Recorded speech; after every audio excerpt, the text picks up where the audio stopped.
એક ઉમા ભણિયાના હગાની મારી કુવાશીની વારતલુ માતા માલભાઈ ચુડેલ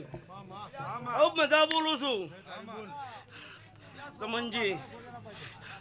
ખૂબ મજા બોલું છું ગવૈયો ખૂબ મજા બોલું છું પછી ભરત આ મોઢવો કોનાનો બહુ મારો રોમ કહે છે પછી સુરજજી ખૂબ મજા બોલું છું હું એક મુડેઠા વહાપુર અને હવે